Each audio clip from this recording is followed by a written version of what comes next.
Good evening, ma'am. I'm Onila Bembalino from 3CRI A1-8.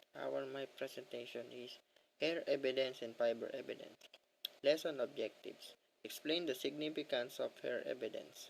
Enumerate the step in collection of hair evidence and the methods of microscopic of hair. And here is the title of content. Describe the hair, fiber, and fabric as to their nature, source, and types. Describe the steps in collection of hair evidence and the methods of microscopic analysis of hair, and how did ancestry can be detected by hair types, and describe how hair evidence can be used in criminal investigation, and the last, how fibers and fabric evidence can be used in the criminal investigation. Number 1.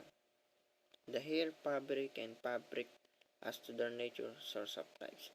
Ang hair po yung any of the fine thread-line strands growing from the skin of humans, mammals, and some other animals. And yung head or scalp, whenever hair is collected, the roots should be included because consideration information can be obtained from the root material. And yung pubic hair po, yun po yung nagaano po sa parang sa yung kukolektahin po niya na pubic hair na indicated by circumstance. Collect pubic hair, approximately 30 pubic hair po should be collected. And yung animal hair po, yun po yung comb and pull hair. Pulling necessary as a root are needed for species identification in some animals. And yung step in collection of hair evidence and the methods of microscopic analysis of hair. Number 1, yung recover all hair present. Yun po yung impossible, use the fingers or twister to pick up hair. Place in paper, bindes or coin envelope issued to them to folded or sealed in large envelopes. And yung if hair attached, yun po yung sa mga such of dry blood, sa mga metal or mga glass po. Yung rape cases naman po yung sa victim po yung pubic hair na combined prior to collecting standards. And yung collecting naman po yung by having person from the whom they are being collected bend or cover large sheet of clean up paper.